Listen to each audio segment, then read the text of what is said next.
بسم الله الرحمن الرحيم. الحمد لله الذي أنزل على عبده الكتاب ولم يجعل له عوجا قيما لينذر بأسا شديدا من لدنه ويبشر المؤمنين الذين يعملون الصالحات أن لهم أجرا حسنا ماكثين فيه أبدا وينذر الذين قالوا اتخذ الله ولدا ما لهم به من علم ولا لآبائهم كبرت كلمة تخرج من أفواههم إن يقولون إلا كذبا فلعلك باخع نفسك على آثارهم إن لم يؤمنوا بهذا الحديث أسفا إنا جعلنا ما على الأرض زينة لها لنبلوهم أيهم أحسن عملا وإنا لجاعلون ما عليها صعيدا جرزا أم حسبت أن أصحاب الكهف والرقيم كانوا من آياتنا عجبا إذ أوى الفتية إلى الكهف فقالوا ربنا آتنا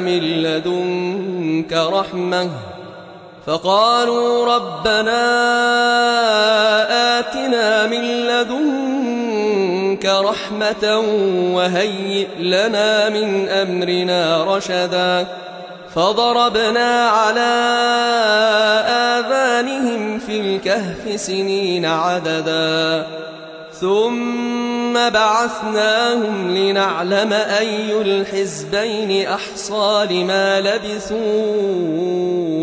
أمدا نحن نقص عليك نبأهم بالحق إنهم فتية آمنوا بربهم وزدناهم هدى وربطنا على قلوبهم إذ قاموا فقالوا ربنا رب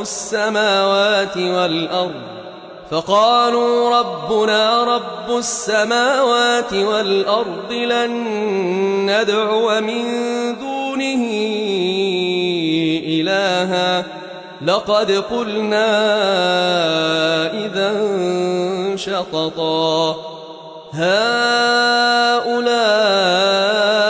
قومنا اتخذوا من دونه آلهة لولا يأتون عليهم بسلطان بين فمن أظلم ممن افترى على الله كذبا وإذ اعتزلتموهم وما يعبدون إلا الله فأووا إلى الكهف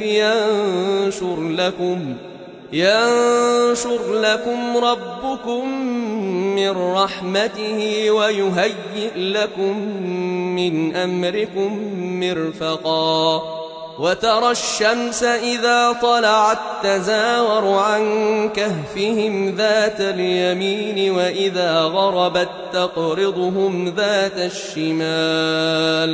وإذا غربت تقرضهم ذات الشمال وهم في فجوة منه ذلك من آيات الله من يهد الله فهو المهتد ومن يضلل فلن تجد له وليا مرشدا وتحسبهم أيقاظا وهم رقود ونقلبهم ذات اليمين وذات الشمال وكلبهم باسط ذراعيه بالوصيد لو اطلعت عليهم لوليت منهم فرارا ولملئت منهم رعبا وكذلك بعثناهم ليتساءلوا بينهم قال قائل منهم كم لبثتم قالوا لبثنا يوما أو بعض يوم قالوا ربكم أعلم بما لبثتم فابعثوا أحدكم بورقكم هذه إلى المدينة فلينظر أيها أزكى طعاما فليأتكم برزق منه وليتلطف ولا يشعرن بكم أحدا إنهم إن يظهروا عليكم يرجموكم أو يعيدوكم في ملتهم ولن تفلحوا إذن أبدا وكذلك أعثرنا عليهم ليعلموا أن وعد الله حق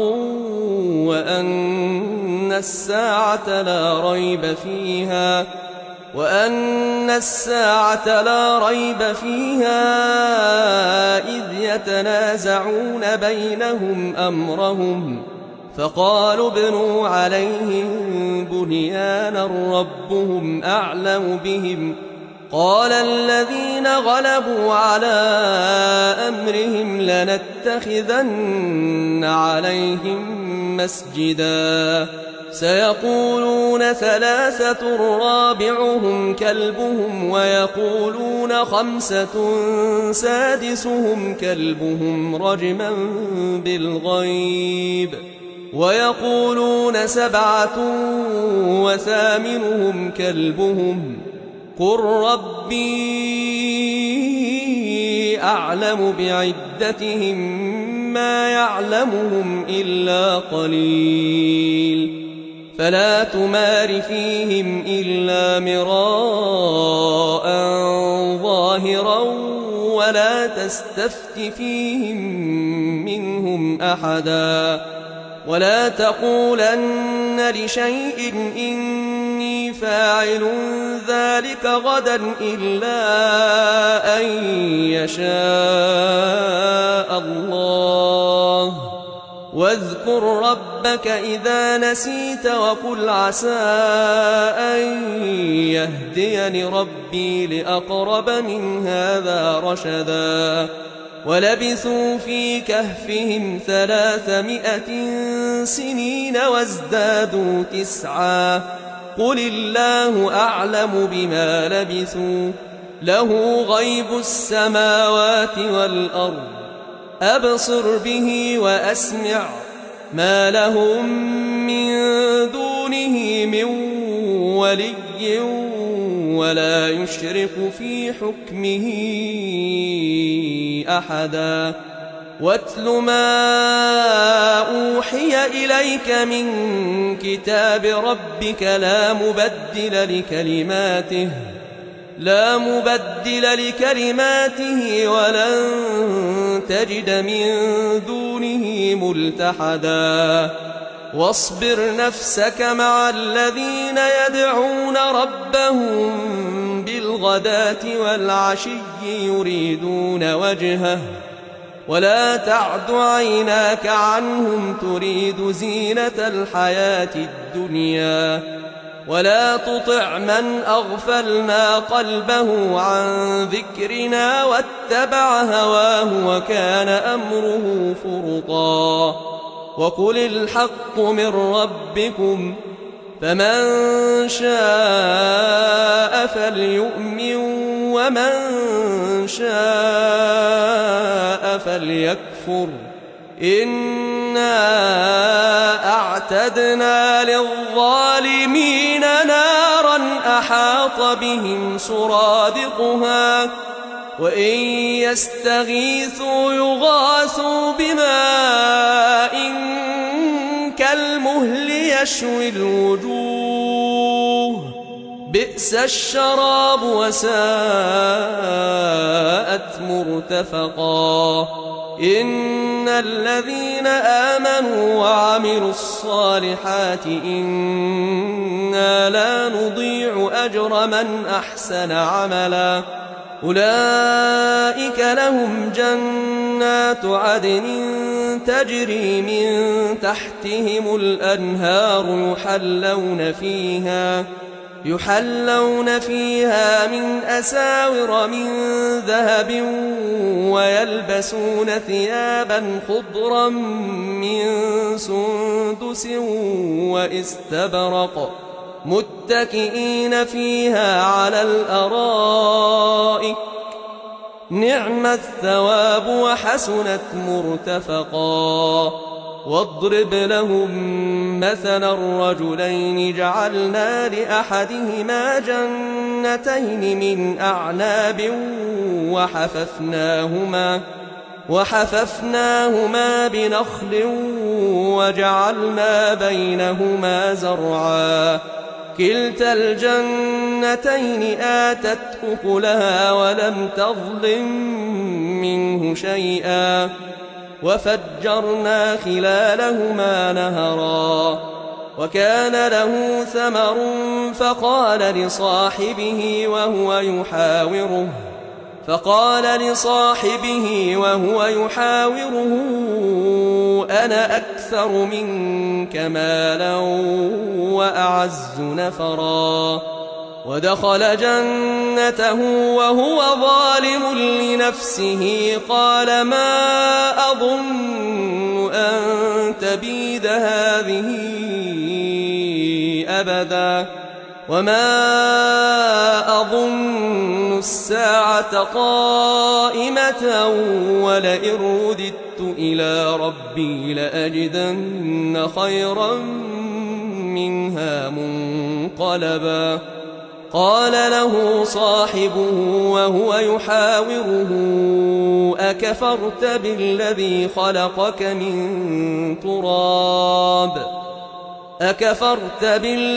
خلقك من تراب ثم من نطفة ثم سواك رجلا لكن هو الله ربي ولا أشرك بربي أحدا ولولا إذ دخلت جنتك قلت ما شاء الله لا قوة إلا بالله إن ترني أنا أقل منك مالا وولدا فعسى ربي أن يؤتيني خيرا من جنتك ويرسل عليها حسبانا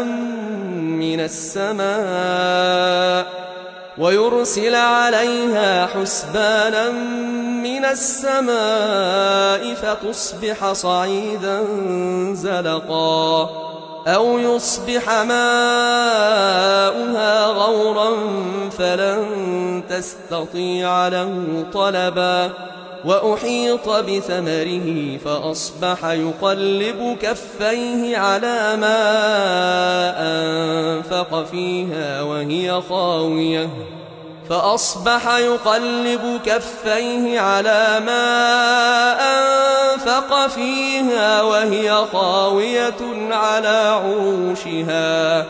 وهي خاوية على عروشها ويقول يا ليتني لم أشرك بربي أحدا ولم تكن له فئة ينصرونه من دون الله وما كان منتصرا هنالك الولاية لله الحق هو خير ثوابا وخير عقبا واضرب لهم مثل الحياة الدنيا كماء إن أنزلناه من السماء كماء أنزلناه من السماء فاختلط به نبات الأرض فأصبح هشيما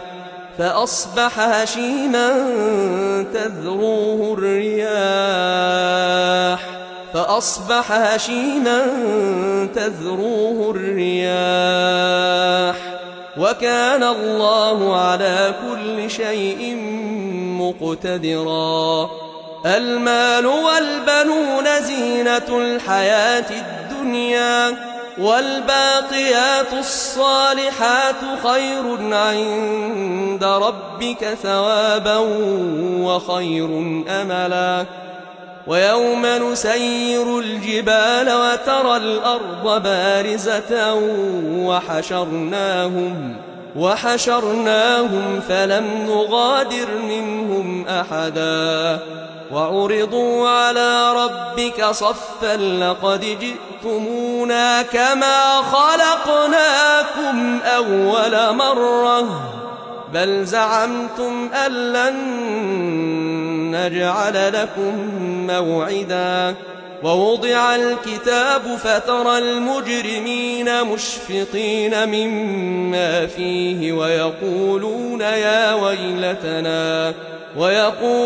يا ويلتنا ما لهذا الكتاب لا يغادر صغيرة ولا كبيرة إلا أحصاها ووجدوا ما عملوا حاضرا ولا يظلم ربك أحدا. وإذ قلنا للملائكة اسجدوا لآدم فسجدوا إلا إبليس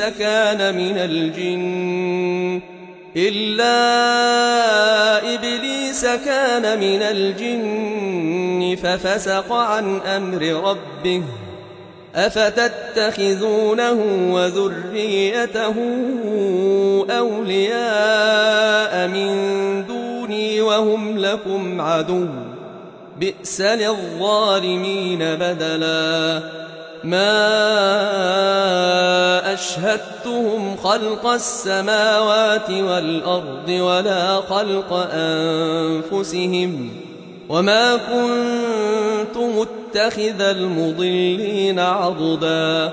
ويوم يقول نادوا شركائي الذين زعمتم فدعوهم فلم يستجيبوا لهم وجعلنا بينهم موبقا. ورأى المجرمون النار فظنوا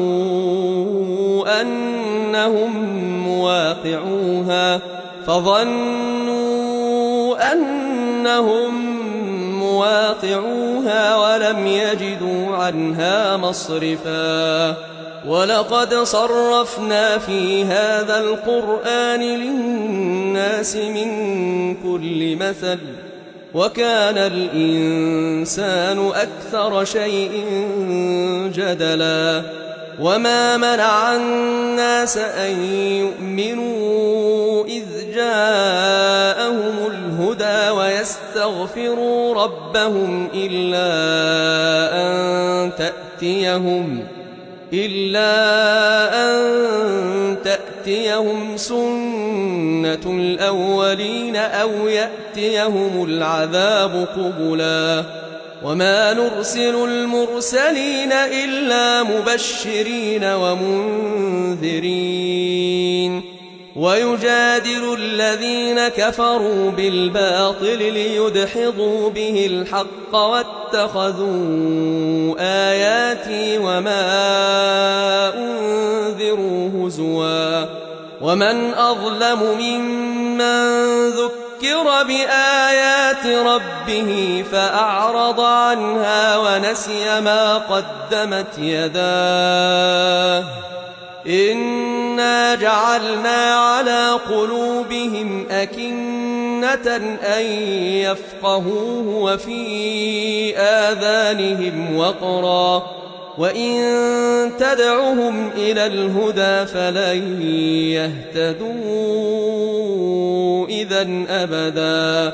وربك الغفور ذو الرحمة لو يؤاخذهم بما كسبوا لعجل لهم العذاب بل لهم موعد لن يجدوا من دونه موئلا.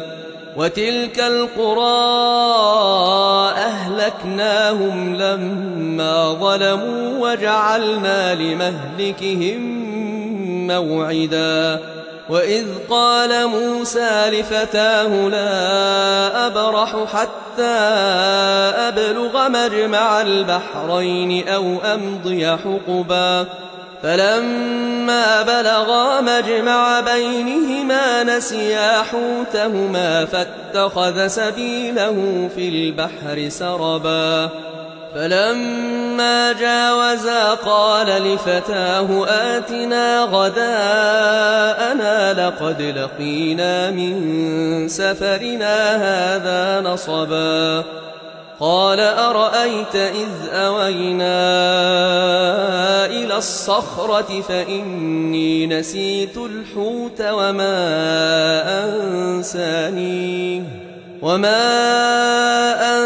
أنسانيه إلا الشيطان أن أذكره واتخذ سبيله في البحر عجبا. قال ذلك ما كنا نبغ فارتدا على آثارهما قصصا فوجدا عبدا من عبادنا آتيناه رحمة من عندنا وعلمناه من لدنا علما. قال له موسى هل أتبعك على أن تعلمني مما علمت رشدا؟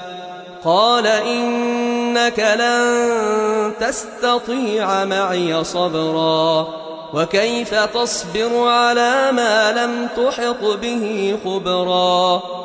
قال ستجدني إن شاء الله صابرا ولا أعصي لك أمرا.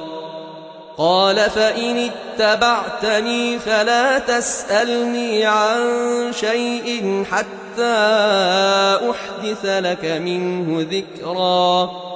فانطلقا حتى إذا ركبا في السفينة خرقها قال أخرقتها لتغرق أهلها لقد جئت شيئا إمرا.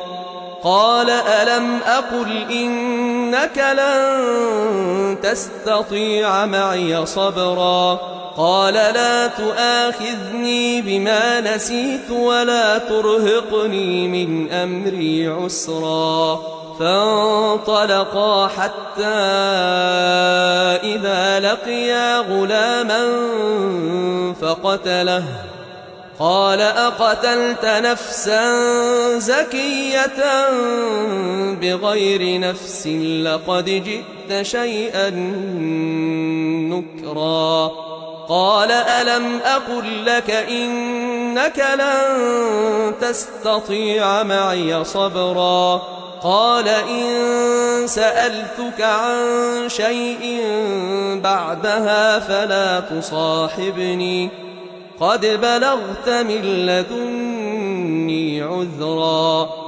فانطلقا حتى إذا أتيا أهل قرية استطعما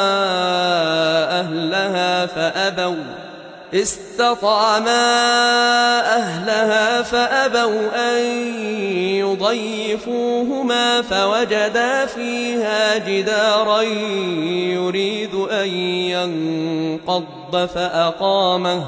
قال لو شئت لاتخذت عليه أجرا. قال هذا فراق بيني وبينك سأنبئك بتأويل ما لم تستطع عليه صبرا. أما السفينة فكانت لمساكين يعملون في البحر فأردت أن أعيبها وكان وراءهم ملك يأخذ كل سفينة غصبا.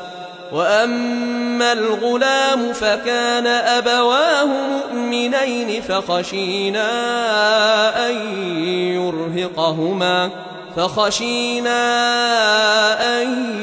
يرهقهما طغيانا وكفرا، فأردنا أن يبدلهما ربهما خيرا منه زكاة وأقرب رحما. وأما الجدار فكان لغلامين يتيمين في المدينة وكان تحته كنز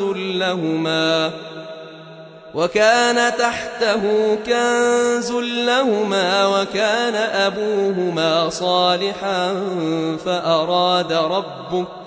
فأراد ربك أن يبلغا أشدهما ويستخرجا كنزهما رحمة من ربك وما فعلته عن أمري ذلك تأويل ما لم تسطع عليه صبرا.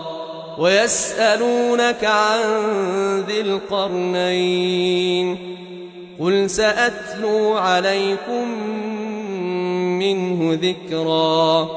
إنا مكنا له في الأرض وآتيناه من كل شيء سببا فأتبع سببا حتى إذا بلغ مغرب الشمس وجدها تغرب في عين حمئة ووجد عندها قوما.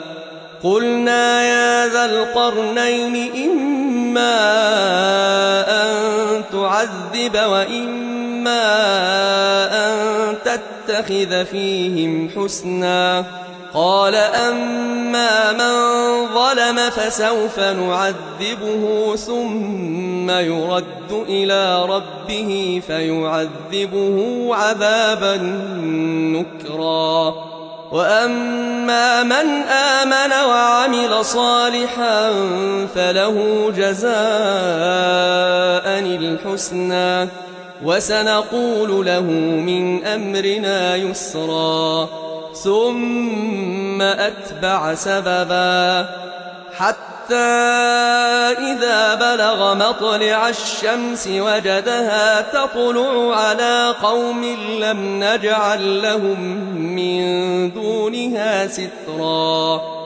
كذلك وقد أحطنا بما لديه خبرا. ثم أتبع سببا حتى إذا بلغ بين السدين وجد من دونهما قوما لا يكادون يفقهون قولا. قالوا يا ذا القرنين إن يأجوج ومأجوج مفسدون في الأرض فهل نجعل لك خرجا على أن تجعل بيننا وبينهم سدا. قال ما مكني فيه ربي خير فأعينوني بقوة أجعل بينكم وبينهم ردما. آتوني زبر الحديد حتى إذا ساوى بين الصدفين قال انفخوا حتى إذا جعله نارا قال آتوني أفرغ عليه قطرا. فما استطاعوا أن يظهروه وما استطاعوا له نقبا. قال هذا رحمة من ربي فإذا جاء وعد ربي جعله دكاء وكان وعد ربي حقا. وتركنا بعضهم يومئذ يموج في بعض ونفخ في الصور فجمعناهم جمعا وعرضنا جهنم يومئذ للكافرين عرضا الذين كانت أعينهم في غطاء عن ذكري وكانوا لا يستطيعون سمعا أفحسب الذين كفروا أن يتخذوا عبادي من دوني أولياء إنا أعتدنا جهنم للكافرين نزلا قل هل ننبئكم بالأخسرين أعمالا الذين ضل سعيهم في الحياة الدنيا وهم يحسبون أنهم يحسنون صنعا أولئك الذين كفروا بآيات ربهم ولقائه فحبطت أعمالهم فلا نقيم لهم يوم القيامة وزنا ذلك جزاؤهم جهنم بما كفروا واتخذوا آياتي ورسلي هزوا إن الذين آمنوا وعملوا الصالحات كانت لهم جنات الفردوس نزلا خالدين فيها لا يبغون عنها حولا قل لو كان البحر مدادا لكلمات ربي لنفد البحر قبل أن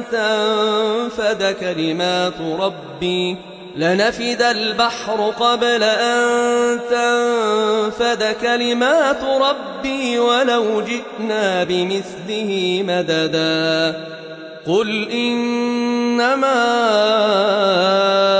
أنا بشر مثلكم يوحى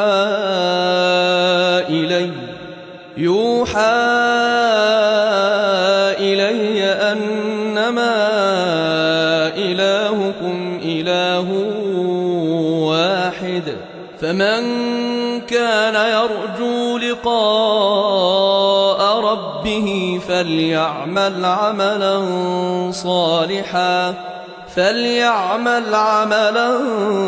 صالحا ولا يشرك بعبادة ربه أحدا.